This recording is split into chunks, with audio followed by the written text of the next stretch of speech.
Guys, how are you? Welcome to my channel ऐसा lifestyle. I hope आप सब अच्छे हैं एंड विश कि आप सब अच्छे रहो। सो गाइस, आज जिस टॉपिक में मैं बात करने जा रही हूँ वो ये है कि कान और नाक में तेल डालना क्या सेफ़ है? क्या बच्चों के कान नाक में हम तेल डाल सकते हैं? आगे क्या तो हमारी दादी नानी यही करती थी। आज भी हमारे घरों में जो बड़े हैं वो यही सब बात बोलते हैं। बच्चों से रिलेटेड हर बात, कौन से कपड़े पहनाना चाहिए, बच्चे को किस पर लेटाना चाहिए, बच्चे के लिए कौन सा तकिए लगाएं जिससे कि उनका सर गोल हो सके, हर एक चीज़ से हम दादी नानी से पूछते हैं क्योंकि उन्हें पता होता है हर एक चीज़। चाहे वो बोलते हैं नाक में तेल डालने के लिए, कान में तेल डालने के लिए, बोलते हैं कि अगर बच्चे को छींक आ गई नाक में डालने से तो बच्चे का नाक साफ़ा हो जाएगा, कान में डाल देने से कान का धूला निकल जाएगा। बट क्या अभी वो सब काम करता है? क्या सच में ये सब अभी सेफ़ है? तो आज का वीडियो इसी टॉपिक पे है। तो आज चलिए शुरू करते हैं। आप लोगों को ये सब जानकर बहुत अच्छी नॉलेज मिलेगी। जितना मुझे नॉलेज है मैं आप सबको देने की कोशिश कर रही हूँ। सो गाइस, सबसे पहली बात ये है कि आज जितने भी लोग ये हैं कि कान में नाक में ऑयलिंग करने से सच में ये सेफ़ है, अनसेफ है, क्या है? तो ये बिल्कुल भी सही नहीं है।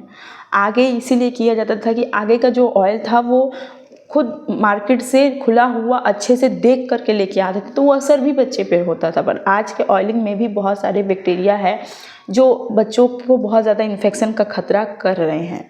जैसे कि मान लीजिए कि बच्चे का अगर नाक जाम है, समझ लीजिए कि पूरा उसने कफ से सर्दी से पूरा जकड़ लिया है, अगर आप उसमें ऑयल डालेंगे तो उन्हें छींक कभी नहीं आएगी बल्कि और भी ज़्यादा खतरा हो जाएगा।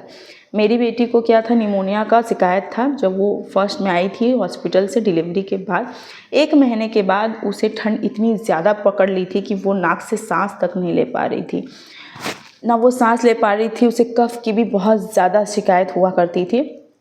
तो मैंने सोचा कि मैंने अपने 2 बेटियों में तो ये ऑयलिंग वाला मेथड अपनाया है, क्यों ना इसमें भी अपना के देखें। ट्रस्ट में गाइस, ये बहुत खतरे वाला चीज़ हुआ मेरे साथ। मैंने जैसे ही उसके नाक में ऑयलिंग किया, वो सांस को ऊपर खींचने लगी, पूरा सांस को ऊपर टानने लगी, जिसकी वजह से मैं और मेरी मम्मी पूरी तरीके से डर गए, पूरी तरीके से घबरा गए कि आखिर इसे हुआ क्या। हम लोग सोचने लगे कि हमने तेल डालकर कहीं बहुत बड़ी गलती तो नहीं कर दी।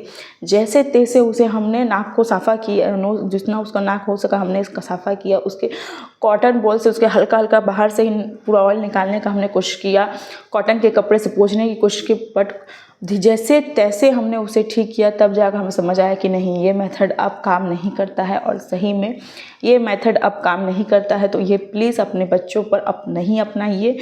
अगर अभी तो आपको नेसोक्लियर आ गया है, बहुत सारे ऐसे नेसल ड्रॉप है जिससे कि आपके बच्चे का नाक बिल्कुल भी क्लीन हो सकता है, साफ़ हो सकता है, तो वो अपनाया कीजिए। और डॉक्टर ने मुझे एक चीज़ और भी कहा था कि अगर बहुत ज़्यादा सर्दी जैसे कि नाक बंद है तो आप एक कॉटन के कुछ भी लेकर उसको नेसों के हल्का हल्का करिए ना, तो उसको अपने आप छींक आ जाएगा, जिसकी वजह से उसके नाक साफ़ा हो जाएंगे। बट ये सब की ऑयलिंग कर नाक में डालना सही है तो नहीं, बिल्कुल भी सही नहीं है। अभी का तो बिल्कुल भी सही नहीं है, पहले का मुझे नहीं पता। दादी नानी के समय मेरी मम्मी भी कहती हैं, मेरी दादी भी कहती हैं, दादी नानी के उस टाइम जब होते थे ना, तो हम लोग तो ऐसे ही ठीक कर लेते थे, नाक में ऑयल डाल देते थे, कान में ऑयल डाल देते थे, वो ऐसे ही ठीक हो जाता था। बट अभी ये सब मत अपनाइएगा, क्योंकि ये सब लगता है जैसे अब सब कुछ ओरिजिनल नहीं, कुछ भी सब डुप्लीकेट आ गया है मार्केट में।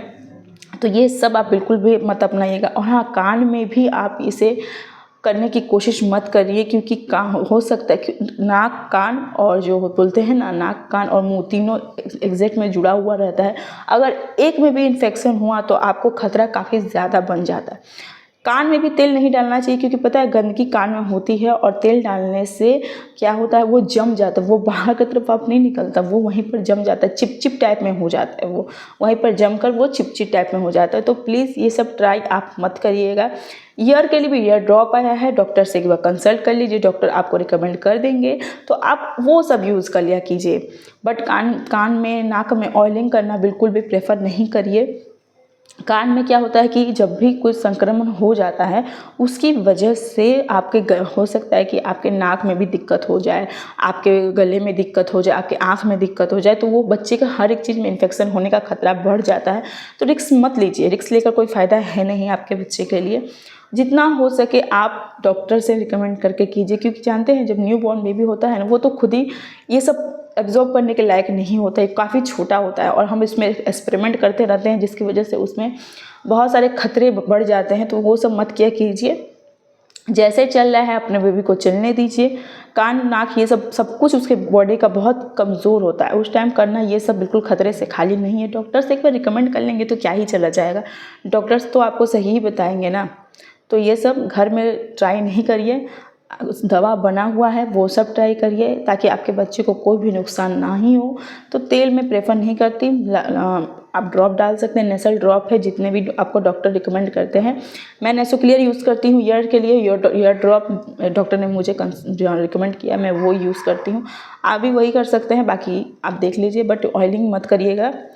आप अपने बच्चे को ऐसे ही पूरा ऑयलिंग बॉडी पे करिए, पर नाक में मत डालिए, कान में मत डालिए, ठीक रहेगा। तो अगर आपको मेरी ये वीडियो हेल्पफुल लगी होगी तो प्लीज़ एक लाइक शेयर सब्सक्राइब ज़रूर करिएगा। Thank you.